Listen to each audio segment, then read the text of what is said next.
సార్వత్రిక ఎన్నికల సమరం ప్రక్రియ పూర్తి కావడంతో కోడ్ ఎత్తివేస్తూ కేంద్ర ఎన్నికల సంఘం ఆదేశాలు జారీ చేసింది. ఎన్నికలకు సంబంధించిన రాజ్యాంగ నోటిఫికేషన్పై ప్రధాన ఎన్నికల కమిషనర్ రాజీవ్ కుమార్ సహా కమిషనర్లు సంతకాలు చేశారు. వాటిని రాష్ట్రపతి ద్రౌపది ముర్ముకు అందజేయనున్నారు. ఎన్నికలు పూర్తి కావడంతో రాజ్ఘాట్లో మహాత్ముడికి నివాళులర్పించారు. వచ్చే ఎన్నికల వరకు ఈవీఎంలకు విశ్రాంతి ఇవ్వాలని రాజీవ్ కుమార్ కోరారు. अब तो सबको पता है, तो अब उसको बेचारी को क्यों पीटना है? उसको से दूर रहते हैं, थोड़े दिन उसको भी आराम करने दीजिए. नेक्स्ट इलेक्शन तक आराम करेगी, फिर बाहर आएगी, फिर उसी तरीके से उठेगी, बैटरी बदलेंगे, फिर उसके पेपर बदलेंगे, फिर वो गाली खाएगी, फिर वो अपना रिजल्ट अच्छे से दिखाएगी. पिछले 20-22 इलेक्शन से ऐसी रिजल्ट दिखा रही है. सरकारें एक जगह से दूसरी जगह बदलती चली जाती हैं पूरे राज्यों में बहुत सारों. तो उसका शायद मुहूर्त जब जन्म हुआ था ऐसा था कि उसको गाली खानी है, लेकिन वो बहुत भरोसेमंद चीज है. वो हर प्रकार से तटस्थ हो चुकी है और वो अपना ముచ్చటగా మూడోసారి కేంద్రంలో ప్రభుత్వ ఏర్పాటుకు బీజేపీ సన్నద్దమవుతోంది. దేశ రాజధాని ఢిల్లీలో నూతన ప్రభుత్వ ఏర్పాట్ల హడావిడి కొనసాగుతోంది. రేపు బీజేపీ పార్లమెంటరీ పార్టీ సమావేశం నిర్వహించనున్నారు. ఈ భేటీలో బీజేపీ పక్ష నేతను ఎన్నుకోనున్నారు. అనంతరం ఎన్డీఏ పక్షాల ఎంపీలందరూ భేటీ కాబోతున్నారు. రేపటి సమావేశం కోసం ఇప్పటికే పలువురు ఎంపీలు ఢిల్లీకి చేరుకున్నారు. అయితే ఇప్పటికే ఎన్డీఏ నేతగా నరేంద్ర మోదీ ఎన్నుకున్నారు. ఇదే విషయాన్ని రేపు రాత్రి 7 గంటలకు రాష్ట్రపతిని కలిసి కూటమి నేతలు తెలియజేయనున్నారు. తమ కూటమిని ప్రభుత్వ ఏర్పాటుకు ఆహ్వానించాలని రాష్ట్రపతికి లేఖ అందించనున్నారు.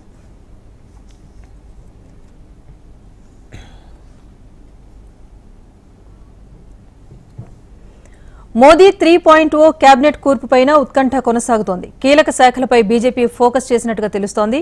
హోం, ఆర్థిక, రక్షణ, రోడ్లు, రైల్వే, సంక్షేమ శాఖను భాగస్వామ్య పక్షాలకు ఇచ్చేందుకు బీజేపీ సుముఖంగా లేనట్టుగా తెలుస్తోంది. డిప్యూటీ స్పీకర్తో పాటు పౌర విమానయాన, ఉక్కు శాఖలను టీడీపీకి ఇచ్చే అవకాశం ఉంది. జేడీయూకు గ్రామీణ అభివృద్ది, పంచాయతీరాజ్, శివసేనకు పరిశ్రమల శాఖ ఇచ్చే అవకాశం కనిపిస్తోంది. మరోవైపు బీజేపీ అగ్రనేతలు, ఇండిపెండెంట్ ఎంపీలు చిన్న చిన్న పార్టీలతో టచ్లోకి వెళుతున్నట్టుగా సమాచారం. టీడీపీ అధినేత చంద్రబాబు శుక్రవారం మరోసారి ఢిల్లీకి వెళ్లనున్నారు. రేపు జరగనున్న ఎన్డీఏ సమావేశంలో పాల్గొంటారు. కేంద్ర మంత్రివర్గ కూర్పుపైన చర్చించనున్న నేపథ్యంలో పార్టీ ఎంపీలతో చంద్రబాబు ఇవాళ సమావేశమయ్యారు. ఉండవల్లిలోని చంద్రబాబు నివాసంలో అందుబాటులో ఉన్న ఎంపీలతో భేటీ కాగా మిగిలిన ఎంపీలు జూమ్ కాల్లో అందుబాటులోకి వచ్చారు. సుమారు గంటన్నర పాటు సమావేశం కొనసాగింది. పదవులు శాశ్వతం కాదని ఎంపీలకు బాబు హెచ్చరించినట్టు సమాచారం. మా కమిట్మెంట్ ఎన్డీఏలో ఉండడం అనేది, అందుకే మేము ముందు ఎలక్షన్స్ ముందు పొత్తు పెట్టుకున్నాం. మా కమిట్మెంట్ లేకపోతే ఎలక్షన్స్ ముందు పొత్తు పెట్టుకోకుండా ఎలక్షన్ తర్వాత చూస్తాం అనే వాళ్ళం కదా.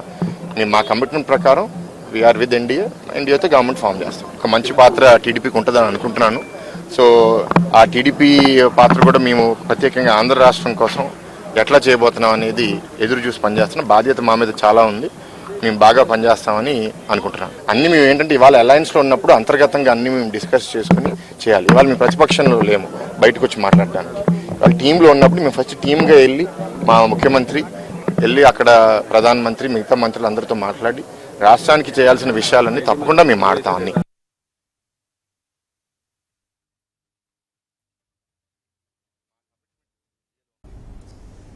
ఈ నెల 11న టీడీఎల్పీ సమావేశం జరగనుంది. కొత్తగా ఎన్నికైన ఎమ్మెల్యేలతో చంద్రబాబు భేటీ కాబోతున్నారు. తెలుగుదేశం పార్టీ శాసనసభాపక్ష నేతగా చంద్రబాబును ఏకగ్రీవంగా ఎన్నుకుంటారు. ఈ నెల 12న చంద్రబాబు ప్రమాణ స్వీకారం చేయనున్నారు. కార్యక్రమానికి మోదీ హాజరయ్యే అవకాశం ఉంది. అయితే చంద్రబాబు నాయుడిని పలువురు ఎంపీలు, ఎమ్మెల్యేలు, సీనియర్ నేతలు మర్యాదపూర్వకంగా ఇవాళ కలిశారు. ఎన్నికల్లో ఘన విజయం సాధించిన ఎంపీ, ఎమ్మెల్యేలను చంద్రబాబు అభినందించారు. ఫలితాలు వెలువడిన అనంతరం రెండో రోజు సైతం నేతలు, కార్యకర్తల రాకతో చంద్రబాబు నాయుడు నివాసం వద్ద సందడి వాతావరణం కనిపించింది.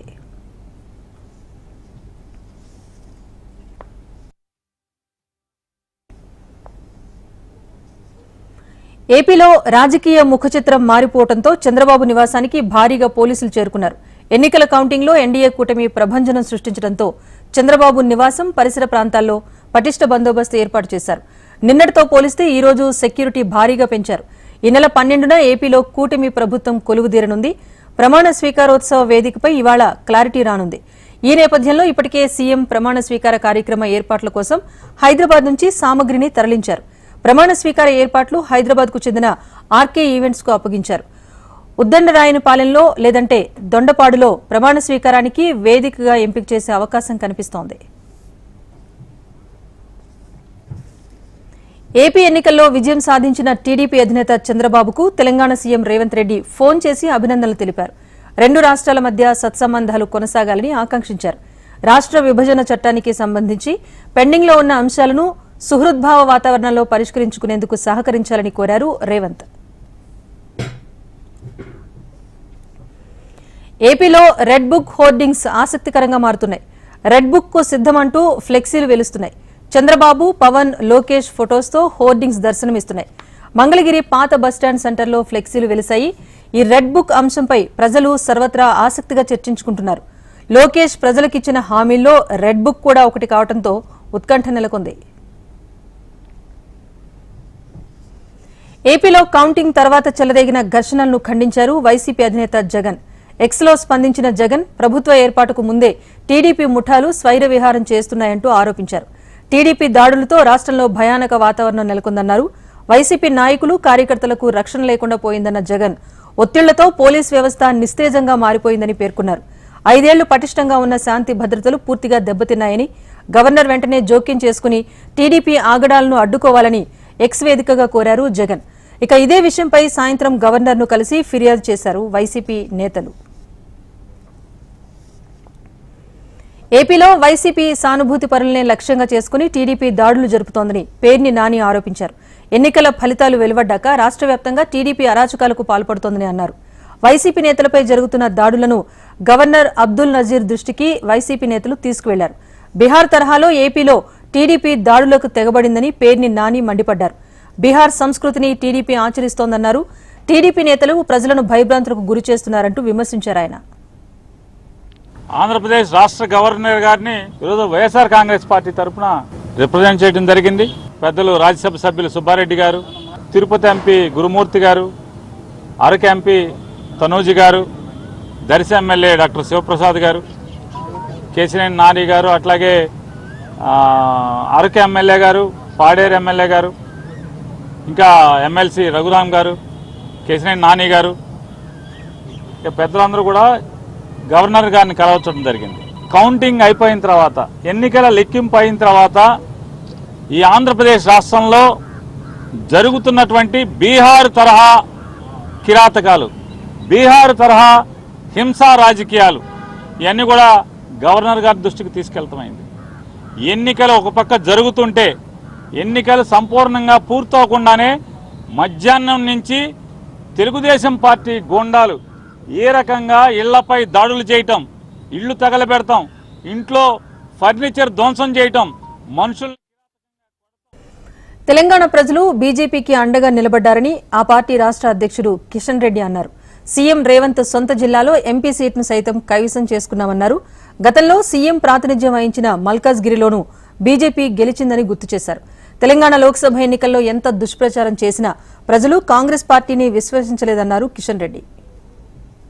జిల్లా ముఖ్యమంత్రి గారి అసెంబ్లీ కొడంగల్ ఉన్నటువంటి పార్లమెంట్ కాన్స్టిట్యున్సీని కూడా ఈరోజు భారతీయ జనతా పార్టీ గెలుచుకోవడం జరిగింది. ముఖ్యమంత్రి గారు ఆ జిల్లాలో అనేక రకాల బెదిరింపులు, మా అభ్యర్థి డీకే అరుణ గారి పైన వ్యక్తిగతమైనటువంటి అన్పార్లమెంటరీ లాంగ్వేజ్ తో ఆమెను విమర్శించడము, అనేక రకాల కోట్లాది రూపాయలు ఖర్చు పెట్టడము, అధికార దుర్వినియోగానికి పాల్పడము, భారతీయ జనతా పార్టీ కార్యకర్తలను బెదిరించడము, ఇవన్నీ చేసినప్పటికీ కూడా మరి ఆయన సొంత జిల్లా, ఆయన సొంత అసెంబ్లీ ఉన్నటువంటి పార్లమెంట్ కాన్స్టిట్యున్సీలో కాంగ్రెస్ పార్టీని ఓడించి ప్రజలు భారతీయ జనతా పార్టీకి పట్టం కట్టడం జరిగింది. అదేవిధంగా ముఖ్యమంత్రి గారి సొంత పార్లమెంట్ కాన్స్టిట్యున్సీ ఏదైతే గతంలో మల్కాజ్గిరి నుంచి గెలిచారో ఆ మల్కాజ్గిరిలో కూడా ఈరోజు భారతీయ జనతా పార్టీ సుమారు 4 లక్షల ఓట్ల మెజార్టీ. కేంద్ర మంత్రి రేసులో తాను లేనని, పార్టీ ఆదేశాల మేరకే పనిచేస్తా అని బీజేపీ ఎంపీ లక్ష్మణ్ స్పష్టం చేశారు. అసెంబ్లీ ఎన్నికల్లో బీజేపీకి 14% ఓట్లు వస్తే ఎంపీ ఎన్నికల్లో 35% వచ్చాయని అన్నారు. 100 సీట్లు రాని కాంగ్రెస్ తమపై విమర్శలు చేస్తోంది అంటూ ఆరోపించారు. మూడోసారి అధికారంలోకి రావడం సులువైన విషయం కాదన్నారు డాక్టర్ లక్ష్మణ్. నువ్వు కనీసం మీ పార్టీ 100 సీట్లు సాధించలేని నీవు నాయకత్వం విఫలం చెందిన దాని మీద చర్చించుకోకుండా ఇవాళ 240 సీట్లు వచ్చిన మోడీ నాయకత్వంలో బీజేపీ మూడోసారి ఈ దేశంలో ప్రధానమంత్రి కావడం 1962 తర్వాత ఇది ఒక చరిత్ర. నెహ్రూ గారి తర్వాత మూడోసారి ప్రధానమంత్రి అయింది. వరుస క్రమంలో ఇంతవరకు ఎవరు లేరు. అది మోదీ గారు అవుతున్నారంటే అది చరిత్రను వక్రీకరించడానికి చేసే కుట్రలు తప్పితే ఇతరత్ర కాదు. మూడోసారి గెలవడము, మూడోసారి ప్రభుత్వం రావడం అంటే. తెలంగాణ నీటిపారుదల శాఖ మంత్రి ఉత్తమ్ కుమార్ రెడ్డి రేపు కాళేశ్వరం ప్రాజెక్టును సందర్శించనున్నారు. మేడిగడ్డ, అన్నారం, సుందిళ్ల బరాజులను సందర్శించనున్న ఉత్తమ్ కుమార్ రెడ్డి ఎన్డీఎస్ఏ మధ్యంతర నివేదిక సూచనల మేరకు కొనసాగుతున్న పనుల పురోగతిని పరిశీలిస్తారు. రుతుపవనాల ప్రభావంతో వర్షాలు కురుస్తూ ఉండటంతో చేపడుతున్న రక్షణ పనులను సమీక్షించనున్నారు మంత్రి. ఉత్తమ్తో పాటు కాళేశ్వరం పరిశీలనకు ఇరిగేషన్ ఈఎన్సీ అనిల్ కుమార్, ఇతర నీటిపారుదల శాఖ అధికారులు కూడా వెళ్లబోతున్నారు.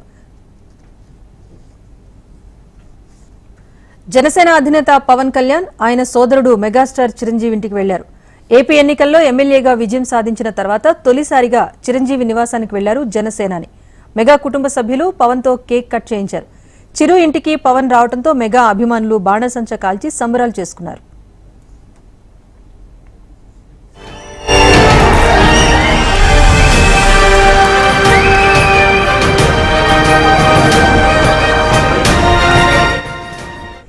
ఏపీ ఎన్నికల్లో 21 అసెంబ్లీ, 2 ఎంపీ స్థానాలను కైవసం చేసుకుంది జనసేన పార్టీ. 100% స్ట్రైక్ రేట్తో పోటీ చేసిన అన్ని స్థానాల్లో ఆ పార్టీ అభ్యర్థులు విజయం సాధించారు.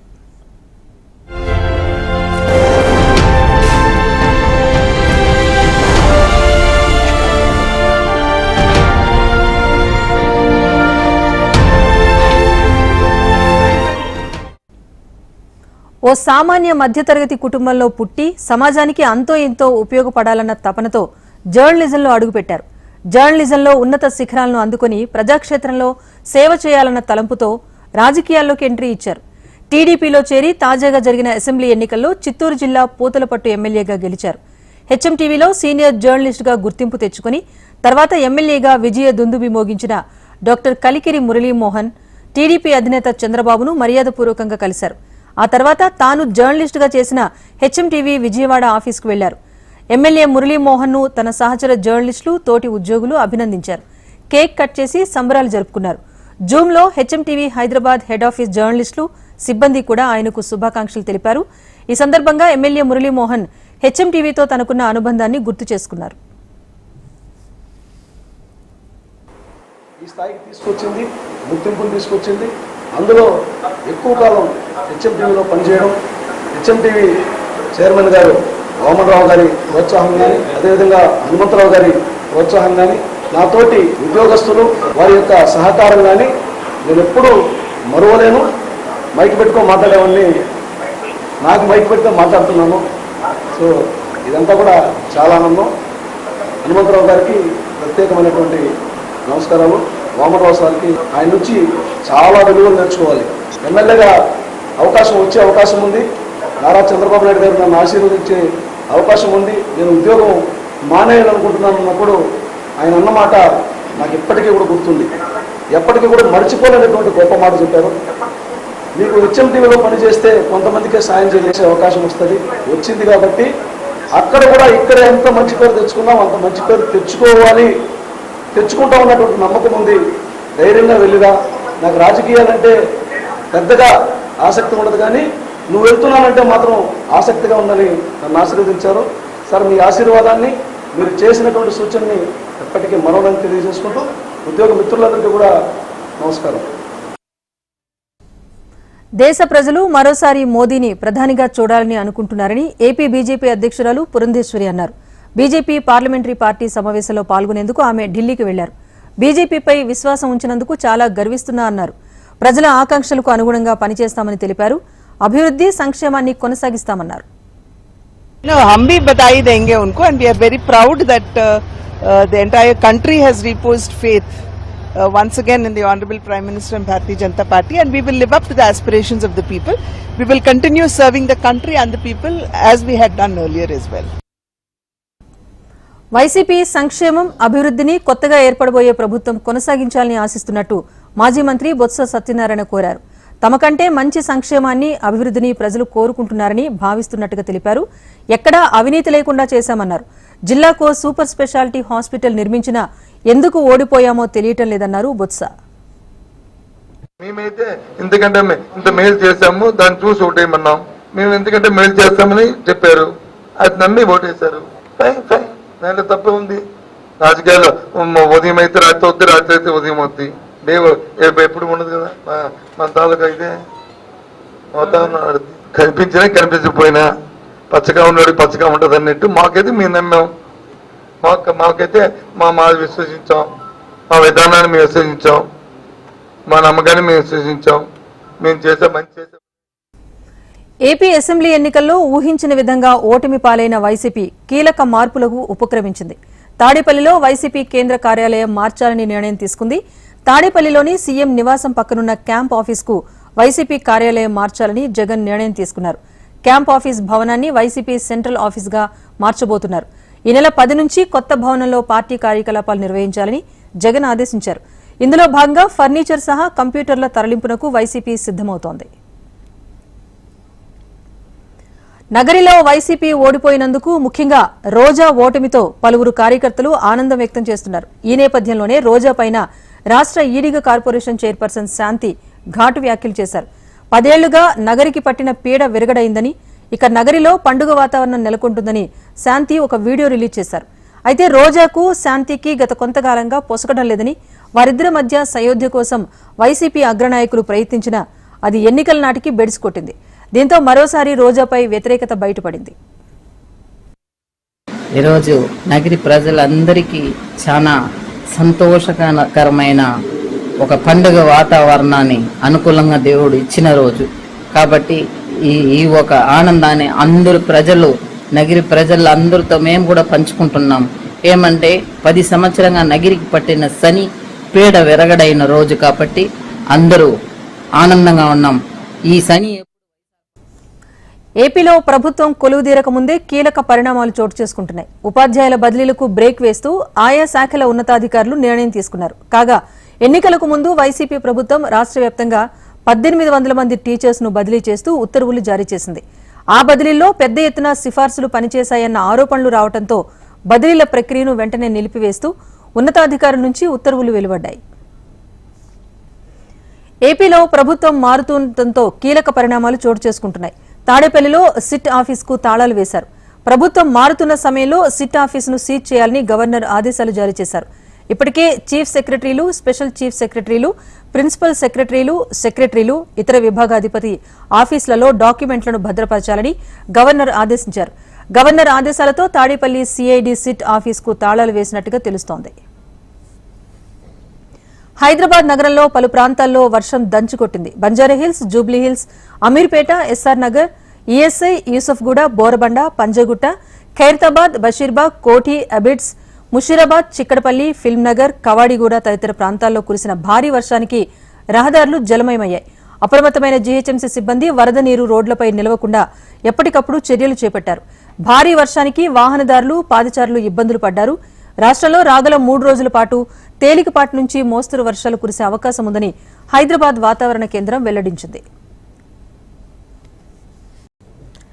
ఎగ్జిట్ పోల్స్ తో స్టాక్ మార్కెట్లో స్కామ్ జరిగిందని రాహుల్ గాంధీ ఆరోపించారు. ఎన్నికల్లో 220 సీట్లు మాత్రమే వస్తాయని బీజేపీ నేతలకు తెలిసిన ఎగ్జిట్ పోల్స్ తమకు అనుకూలంగా వచ్చేలా చేశారంటూ విమర్శించారు.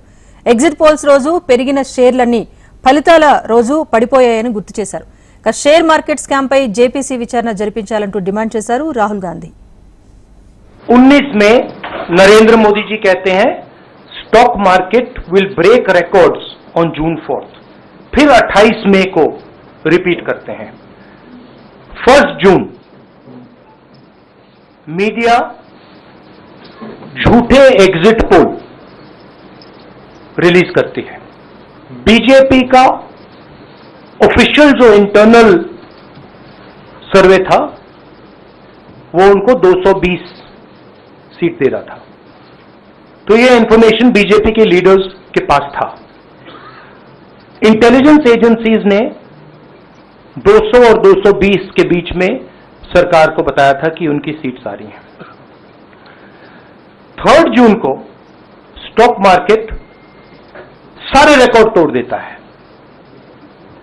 और 4 जून को खटाक से स्टॉक मार्केट अंडरग्राउंड चला जाता है. 19 में ఓటమి నుంచి రాహుల్ గాంధీ ఇంకా తేరుకోలేదని బీజేపీ నేత పీయూష్ గోయల్ విమర్శించారు. మార్కెట్ పెట్టుబడిదారులను తప్పుదోవ పట్టించేందుకు రాహుల్ కుట్రలు పన్నుతున్నారని ఆరోపించారు. ఆయన యూపీఏ ప్రభుత్వం ఉన్న సమయంలో మార్కెట్ క్యాప్ 67 లక్షల కోట్లు మాత్రమే ఉండగా నేడు 415 లక్షల కోట్లకు పెరిగిందన్నారు. మోదీ హయాంలో మొదటిసారి మన మార్కెట్ క్యాప్ $5 ట్రిలియన్ దాటిందని గుర్తు చేశారు. लोकसभा चुनाव में विपक्ष की हार की हताशा से अभी तक शायद राहुल गांधी जी उभरे नहीं है. अब वो मार्केट के इन्वेस्टर्स को भी गुमराह करने की साजिश रच रहे हैं. आज भारत दुनिया की 5वीं सबसे बड़ी अर्थव्यवस्था बन गई. कहा फ्रेजाइल 5 और आज top 5 fastest growing economy in the world. पूरी दुनिया इस बात को आज स्वीकार करती है. प्रधानमंत्री नरेंद्र मोदी जी ने देश को आश्वस्त किया है कि इस टर्म में देश विश्व की तीसरी सबसे बड़ी अर्थव्यवस्था बनने जा रही है. और ये साधारण उपलब्धि नहीं है. पूरा विश्व इसको गहराई से देख रहा है, बड़ी गंभीरता से देख रहा है, समझ रहा है कि ये आगे आने वाले दिनों में प्रधानमंत्री मोदी जी के नेतृत्व में होने जा रहा है. కంగనా రనౌత్ పై దాడికి పాల్పడ్డ సిఐఎస్ఎఫ్ కానిస్టేబుల్ ను అధికారులు సస్పెండ్ చేశారు. చండీగఢ్ విమానాశ్రయంలో చెకింగ్ విభాగంలో ఉన్న ఓ మహిళా కానిస్టేబుల్ కంగనా చెంపపై కొట్టారు. రైతుల ఉద్యమ సమయంలో వారిని అగౌరవపరిచారని, తన అమ్మ సైతం ఆందోళన చేసిందని సదరు కానిస్టేబుల్ తెలిపారు. సిఐఎస్ఎఫ్ కానిస్టేబుల్ దాడి ఘటనపై కంగనా స్పందించారు. తాను క్షేమంగానే ఉన్నానని చెప్పారు. హిమాచల్ ప్రదేశ్లోని మండి నియోజకవర్గం నుంచి బీజేపీ అభ్యర్థిగా కంగనా విజయం సాధించారు. రేపటి బీజేపీ పార్లమెంటరీ సమావేశం కోసం చండీగఢ్ నుంచి ఢిల్లీకి వెళ్తూ ఉండగా ఈ ఘటన చోటు చేసుకుంది. मुझे बहुत ज्यादा फोन कॉल्स आ रहे हैं, मीडिया के भी और मेरे शुभचिंतकों के भी. सबसे पहले तो I am safe, I am perfectly fine. आज चंडीगढ़ एयरपोर्ट पे जो हादसा हुआ वो सिक्योरिटी चेक के साथ में हुआ. वहां पे मैं सिक्योरिटी चेक करके जैसे ही निकली तो दूसरे कैबिन में जो महिला थी, जो सुरक्षा कर्मचारी थी सीआईएसएफ की, उन्होंने उनके पास या उनको क्रॉस करने का इंतजार किया और साइड से आकर जो है मुझे मेरे फेस पे हिट किया और गालियां देने लगी. और जब मैंने उनको पूछा कि उन्होंने ऐसा क्यों किया तो उन्होंने कहा कि वो फार्मर्स प्रोटेस्ट को जो है वो सपोर्ट करती हैं. और I am safe but my concern is कि जो आतंकवाद और उग्रवाद पंजाब में बढ़ रहा है, how do we handle that.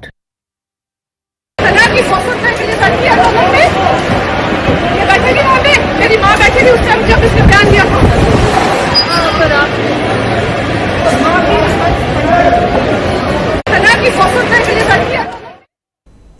శ్రీలంకను భారీ వర్షాలు వణికిస్తున్నాయి. 2 రోజులుగా కురుస్తున్న వర్షానికి దేశమంతటా అతలాకుతలమైంది.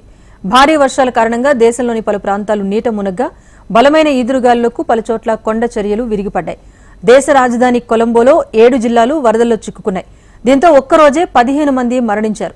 వరదల కారణంగా 6 మృతి చెందగా కొండ చర్యలు విరగటంతో మరో 3 దుర్మరణం చెందారు. వరద ఉధృతికి మరో 15 మందికి పైగా గల్లంతైనట్టు అధికారులు వెల్లడించారు. ముంపునకు గురైన ప్రాంతాల ప్రజలను సురక్షిత ప్రాంతాలకు తరలించారు. జూన్ 7 నుంచి 3 రోజుల పాటు భారీ వర్షాలు కురిసే అవకాశం ఉండటంతో రెడ్ అలర్ట్ జారీ చేశారు. వర్షాలు కురిసే ప్రాంతాల్లో ఇప్పటికే అన్ని విద్యా సంస్థలకు సెలవు ప్రకటించారు. బర్డ్ ఫ్లూతో మెక్సికోలో ఓ వ్యక్తి మరణించినట్టుగా ప్రపంచ ఆరోగ్య సంస్థ తెలిపింది. ఈ వైరస్ కారణంగా ప్రపంచంలో నమోదైన తొలి మరణం ఇదే అని వెల్లడించింది. తీవ్ర జ్వరం, శ్వాస తీసుకోవడంలో ఇబ్బంది, డయేరియా, వాంతుల వంటి లక్షణాలతో హాస్పిటల్లో చేరిన 59 ఏళ్ల వ్యక్తి ఏప్రిల్ 24న మరణించినట్లు మెక్సికో తనకు సమాచారం అందించిందని WHO వెల్లడించింది. బిజినెస్ అప్డేట్ చూస్తే దేశీయ స్టాక్ మార్కెట్ సూచీలు వరుసగా 2వ రోజు రాణించాయి. 3వ ఎన్డీఏ ప్రభుత్వ ఏర్పాటుకు రంగం సిద్ధం చేసుకోవడమే ఇందుకు కారణంగా విశ్లేషకులు చెబుతున్నారు. ప్రభుత్వ ఏర్పాటుకు కీలకంగా మారిన టీడీపీ, జేడీయూ బేషరతుగా మద్దతు తెలపడంతో ఎన్డీఏ ప్రభుత్వ ఏర్పాటు లాంఛనం కానుంది. ఈ నేపథ్యంలో పుంజుకున్న సూచీలు లాభాలతో కళకళలాడాయి. సెన్సెక్స్ మళ్లీ 75,000 మార్కు దాటింది. ఇంట్రాడేలో 75,297 పాయింట్ల వద్ద గరిష్టాన్ని తాకిన సూచీ చివరకు 692 పాయింట్ల లాభంతో 75,074 పాయింట్ల వద్ద ముగిసింది. నిఫ్టీ సైతం 201 పాయింట్ల లాభంతో 22,821 పాయింట్ల వద్ద స్థిరపడింది. ఇది prime time update. Keep watching HM TV. వార్త ఆగదు, నిజం దాగదు.